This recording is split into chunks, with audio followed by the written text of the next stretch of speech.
about that time once again. It's the weekend. Couple things for the weekend. You know what it means. Laying the Rant down, which will be down later this weekend. And as well, the return of Versus Impact versus Ring of Honor. It's been a good 3 to 4 weeks since I've done a Versus rant. So it's about time to get back in the swing of things. Impact versus Ring of Honor, head to head. We take a look at 6 quarter hours of approximately 15 minutes of content on each show. We compare them head to head like they were literally running head to head. And from there, we decide by the end of the rant who had the win for the week. Impact versus Ring of Honor, that Thursday night head to head battle. All right, let's get into it right now. This was from the 10th of August. Just a few thoughts on last week's show since we didn't get a chance to talk about them in a Versus rant. Last week's Impact was the first week from Chicago, and there was some decent stuff in there, particularly the Speedball Mike Bailey and Jonathan Gresham match with the Rascals. I thought was a highlight. Ring of Honor was awfully flat. They had the semifinals of the television title tournament stuff, but there really wasn't much of anything substance-wise. But this week was different. I felt both of these shows actually had some pretty good in-ring, particularly on Impact. They fused in the best match from the second night of tapings in Chicago, which was Speedball Mike Bailey and Kushida, and they shoehorned that into week 2, along with a whole other stuff that they taped actually on the first night in Chicago. So it's kind of interesting to see how they fused 2 nights of tapings together as one for this episode, putting together on this episode one of the better, if not the best match of the 2 nights in Chicago. Ring of Honor had the finals of the television title tournament, which I guess presumably they kind of were vague on it on the show, but supposedly the winner of this little tournament was slated or is slated to take on Samoa Joe at All In. That seemed weird because didn't Samoa Joe and CM Punk have something lined up? So I'm not sure where exactly they're going with this. Maybe they mean All Out. This has not been made clear in the storylines on Ring of Honor, but supposedly Shane Taylor has a title shot now for Samoa Joe.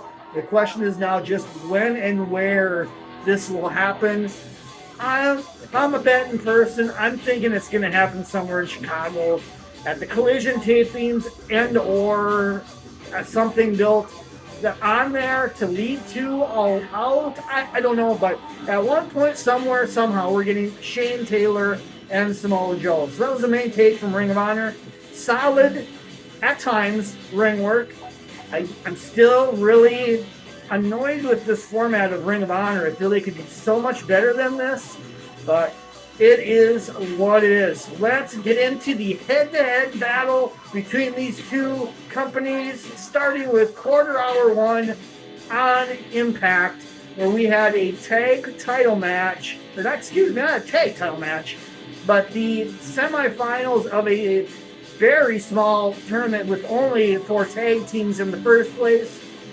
This was to lead to next week, where the team in this match will take on the Rascals in the finals.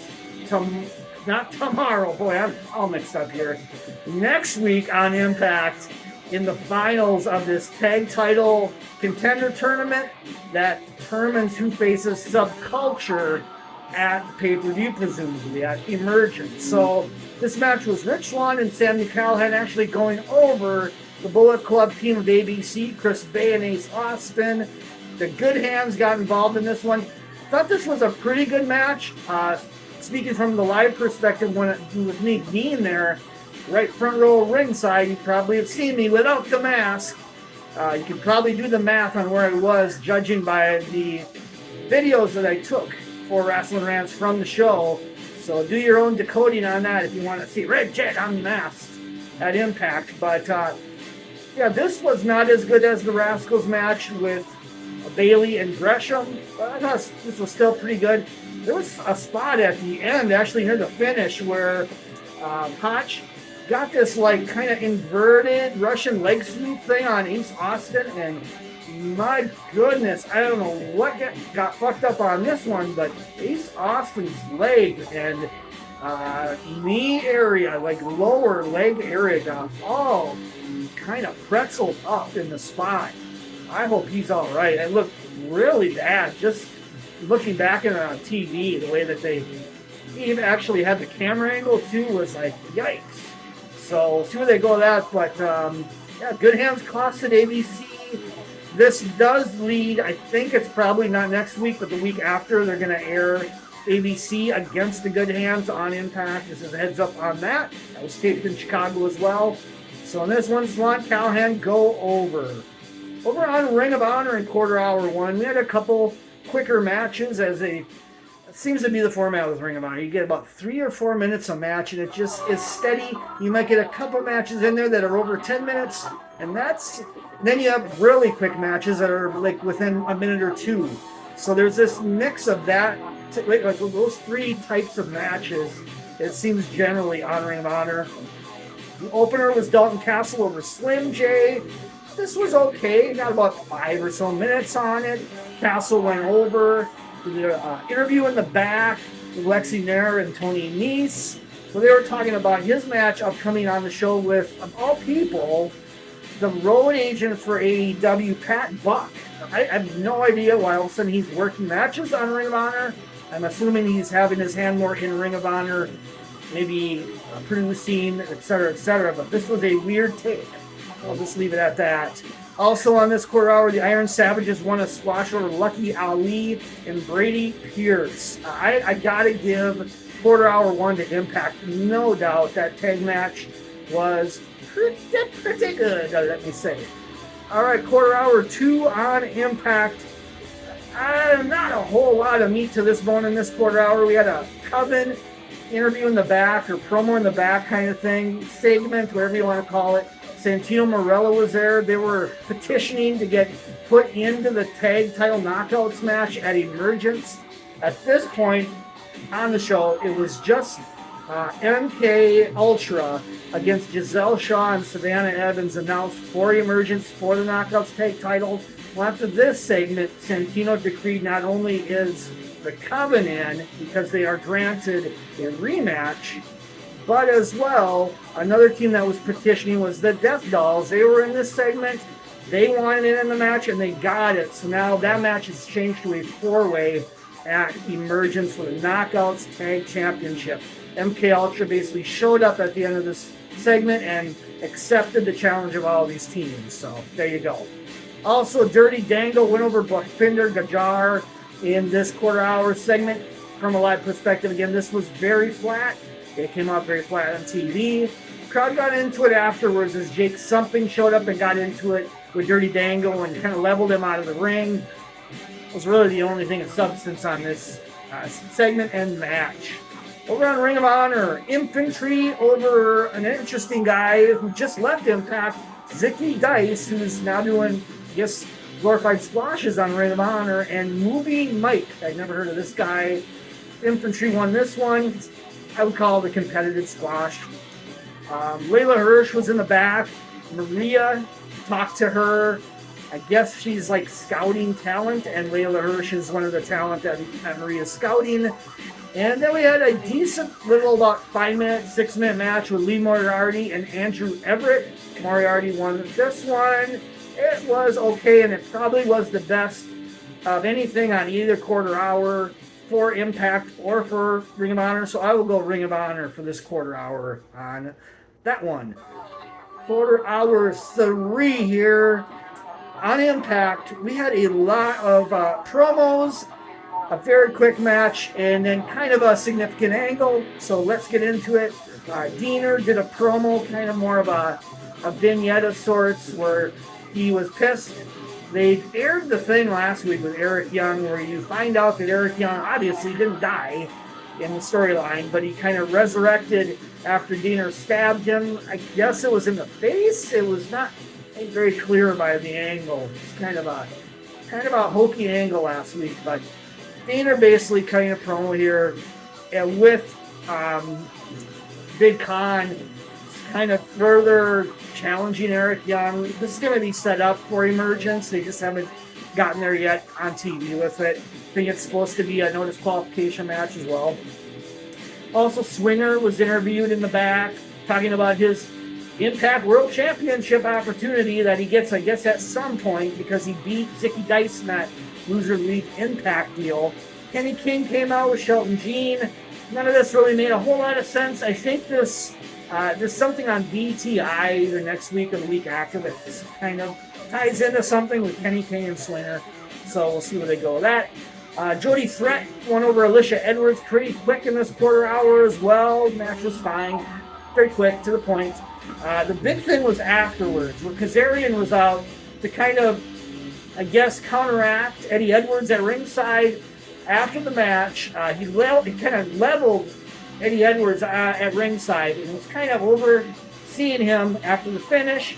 Had the Singapore cane that Edwards originally had, was about to hit Edwards with it and caned Alicia Edwards instead. So sold this a little bit on TV. I'm guessing, once again, Emergence, we're going to have these guys in yet another match. Over on Ring of Honor, we got Tony Nese over Pat Buck. Talked about this previously. This match just did not click for me. I don't know why we had to see Pat Buck in Ring of Honor. There's plenty of other talent that need the airtime, quite frankly, and this just didn't do much for me at all. The Workhorsemen cut a promo. They are set to take on the Gates of Agony tonight. And the gimmick, they did a little promo segment in the back between these two teams. And the deal here was that the Workhorsemen beat the Gates of Agony. They would get an opportunity at the six-man tag championships with a partner of their choosing. I thought the interview in the back was all right. At least it added something of substance for Ring of Honor in terms of some sort of meaning on any of the matches. On this quarter hour, I really did not like that Tony Nese match with Pat Buck, so I'm going to go Impact for this quarter hour. Then we get to quarter hour 4 back on Impact. Deonna Purrazzo did a promo on Kylan King, who defeated Purrazzo in that tag match last week to kick off Impact with Trinity, the Coven, and Deonna Purrazzo. So next week we get Deonna Purrazzo and Kylan King, which ends up being a pretty good match. That was another match that was taped in Chicago, obviously. And then speaking of a match that really hit hard, this match right here, Kushida over Speedball Mike Bailey. What a match. This was just as good the second time around seeing it on TV. In fact, maybe even a little bit better, because just keeping up with this match on a live perspective was kind of something. So it was fun to watch it again. There was a spot particularly where Kushida slid out of the ring and like it just synced so awesomely, where as he was kind of sliding out of the ring, Bailey does a springboard moonsault and they just connect perfectly at ringside. What a spot that was. This match was all kinds of good. Check it out. I just dropped another video actually showing the finish of the match if you're curious on how it ended, if you don't get Impact on access anywhere in your areas. But yeah, such a good match. I think, frankly, the best match of the 2 nights in Chicago on the tapings. Over in Ring of Honor, we had Athena in a Proving Ground match over Rachel Ellering. That was pretty good. This stuff with Athena is the best stuff easily of Ring of Honor every week. Her ascension and her run here with this women's championship is something else, let me tell you. She went over Ellering, like I said, about 5 minutes or so. And then also in this quarter hour, we had this match with the Gates of Agony and the Workhorsemen that went a little bit long. I think this was like about 12 minutes or something like that. It was awfully long.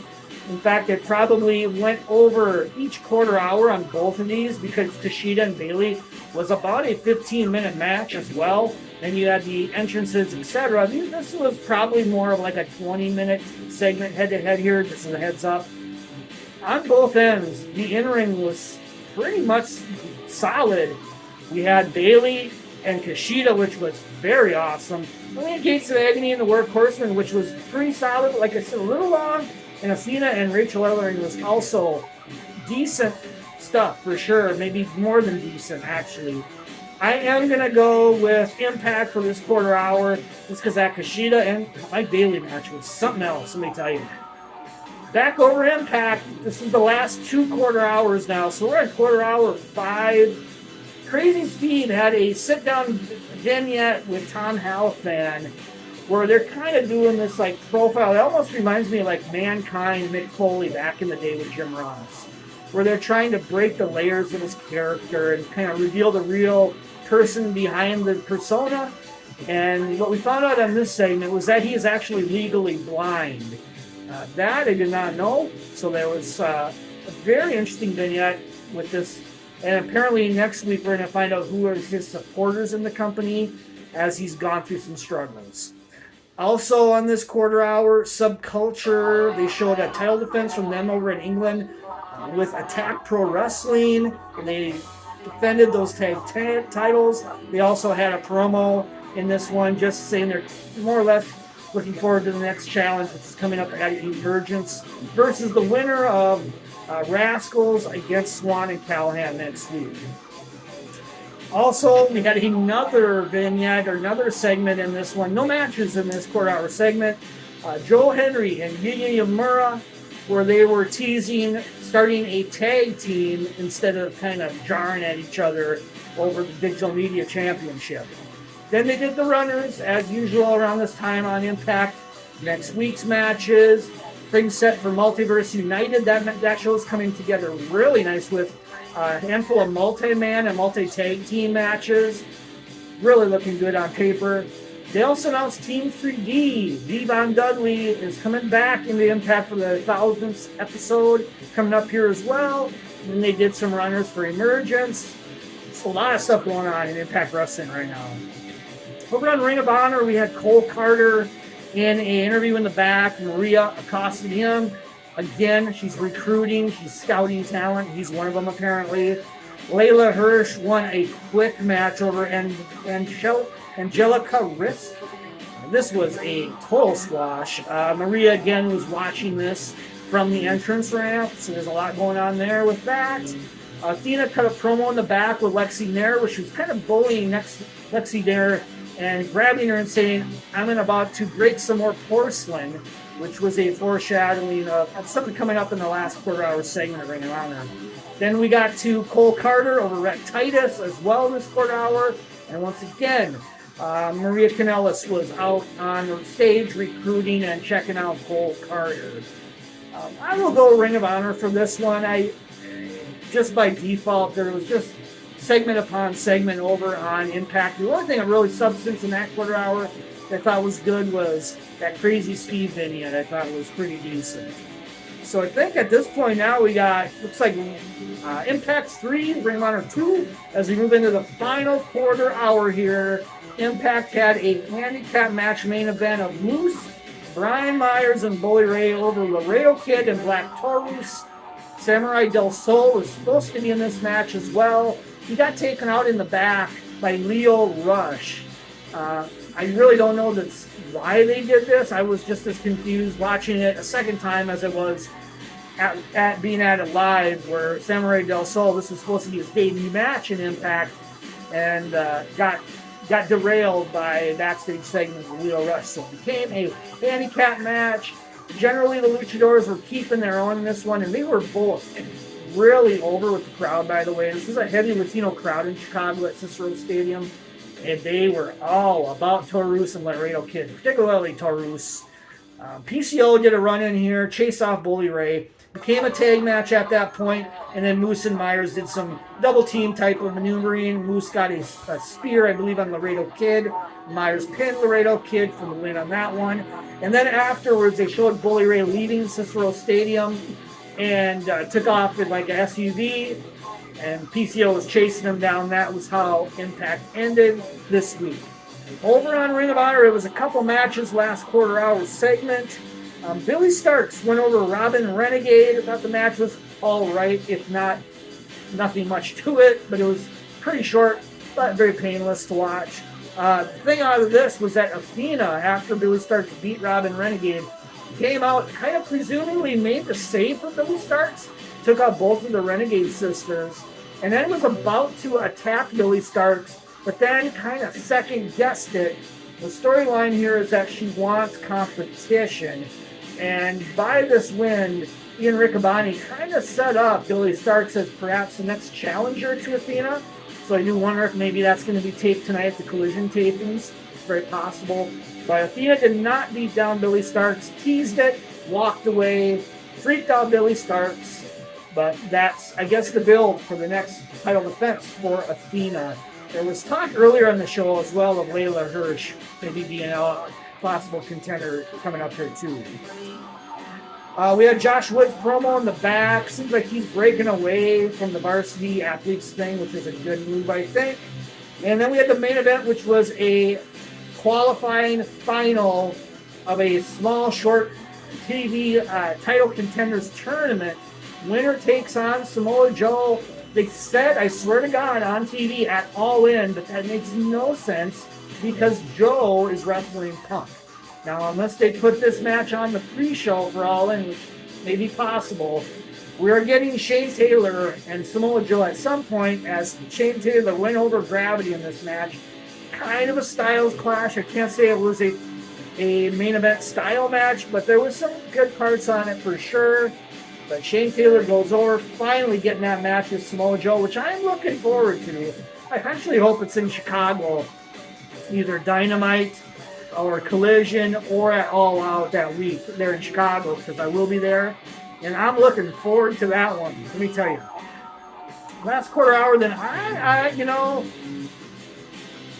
think I'm probably going to give Impact the nod on this one. There was some pretty good action in that handicap match. I thought the crowd was really behind Luchadors. So it wasn't as bad as it sounds on paper, I guess is a good way to put it, in terms of it being a handicap match with the baby faces against the heels and a disadvantage. It came out all right. I thought it was booked pretty good. So I will give Impact a nod for that final quarter hour. That gives Impact 4 quarter hours, Ring of Honor 2, and Impact gets the win this week on the August 10th episodes. Okie dokie, everybody. Laying the rant down. Your weekly look back at all the industry news in wrestling. There's going to be a G1 update in there, as well as some shit went down in the G1 overnight in the semifinals. There was a match worth talking about. We're going to talk about it in the Laying the Rant Down big jam-packed rant that we'll probably be doing, I'm thinking, tomorrow more than likely, because I would like to cover the finals of the G1 as well on that rant, which is actually happening tonight, late tonight, into tomorrow. So be looking for Laying the Rant Down, more than likely tomorrow morning, afternoon, somewhere around that, the very latest in the evening tomorrow night. Then Monday comes around and it's Mega Rant Monday. And we're going to be taking a look at Triple Mania Mexico City, which is dropping tonight live on pay-per-view. We'll talk about that on Monday. And then Tuesday is Top 10 Takes, and I think that'd be a perfect spot to talk about the top 10 matches of the entire G1 Climax tournament. So that's a look ahead. Come on back tomorrow, Laying the Rant Down. We got a lot to talk about in WWE news, AEW news, as well as a massive G1 update in Japan. All right. See you back here tomorrow. Laying the Rant Down. Right here. Wrestling Rant.